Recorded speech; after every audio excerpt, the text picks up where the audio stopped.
why we are here. Eskom must stop targeting these black-owned companies. As we speak right now, there are companies that have not been paid for more than 6 months. The Eskom, I don't know, Noma years undermine or what, because last year, on the 20th of June, we're here to march against the corruption ekhona la ngaphakathi Eskom. Decided to march because we want our responses, and we also want Eskom to stop targeting our black companies so that there is equality within the organization.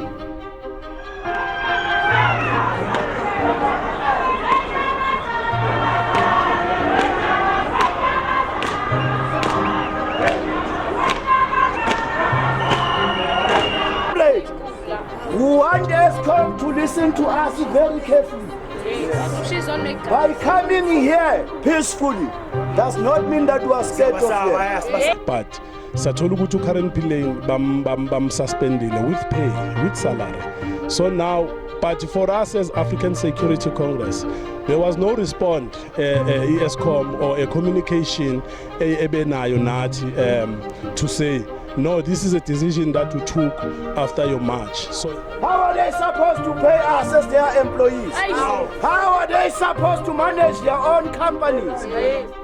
This was just one of the recent outcomes on the issue of some of the private security consumers' non or late payment of security providers. This was our feature in the first series of the Forum for Marginalised Industries. Hello everyone, Cindy Swashengan here. Welcome back to the podcast on the Forum for Marginalised Industries. To our subscribers, thank you for choosing to engage with us, and thank you for your continued support. To our new subscribers, we wholeheartedly welcome you in this forum. If you haven't subscribed to our channel, please click the subscribe button below. Please don't also forget to like, to share, and click the notification bell so that you don't miss out on any episodes.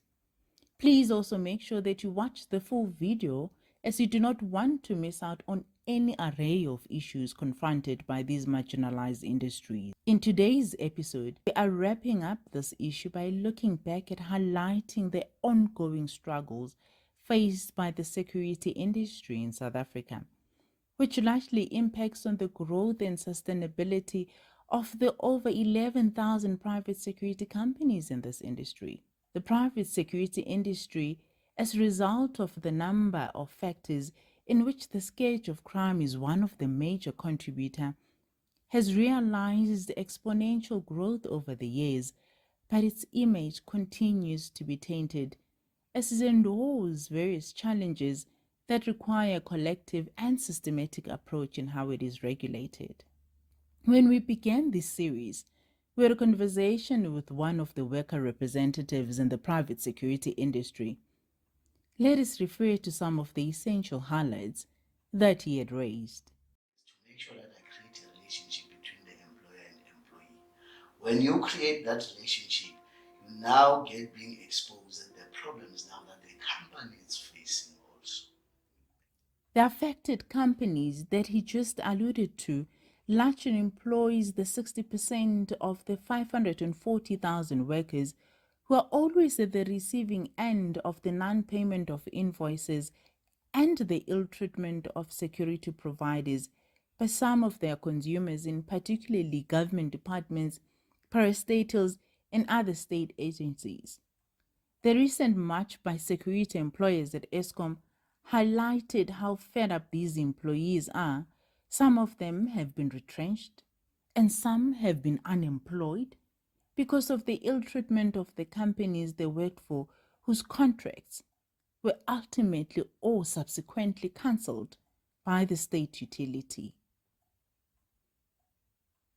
This march by workers was as a result of a number of issues that were brought to the fore when we had an engagement with one of the marginalized employers in the industry. One issue, though, that we had to clarify was the public perception of these employers seen in luxury houses, international vacations, and flashy cars, whilst claiming the ill treatment, late or non-payment of invoices, which has affected most security workers. Let us look at what he had to say.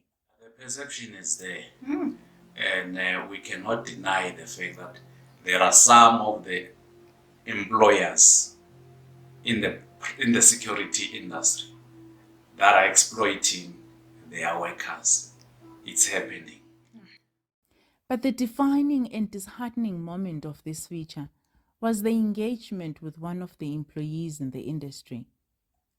This industry, with all its regulations, has for the longest of time harbored exploitation practices of its workforce, for some do not enjoy the benefits of being employed. They continue to be subjected to insecure unemployment, poor working conditions, low wages, low working hours, long working hours, and some with no benefits when they pass on or retire. This was the heartwarming views of one of the employees in the industry. So you're saying go to the private security industry, the problem that is actually facing that we are discussing now is something that has been happening for years.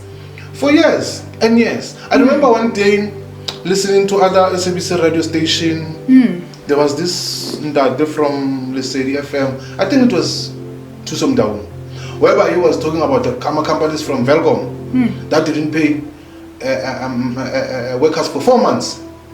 But those workers, they go to work every day for 4 months without salary.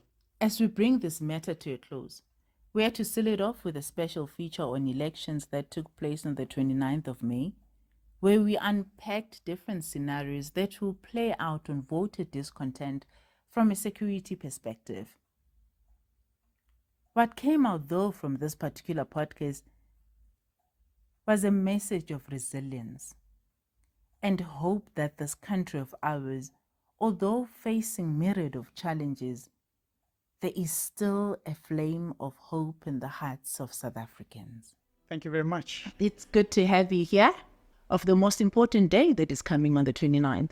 Yeah, I'm in total agreement, and I think I'm not so sure if everybody's prepared from a security point of view for possible scenarios that can play out. With the uncertainty with the elections coming up, specifically in key battleground states, we are at a precipice of deciding how do we plan properly. Thank you for watching our wrap-up of our first series of the podcast for marginalized industries.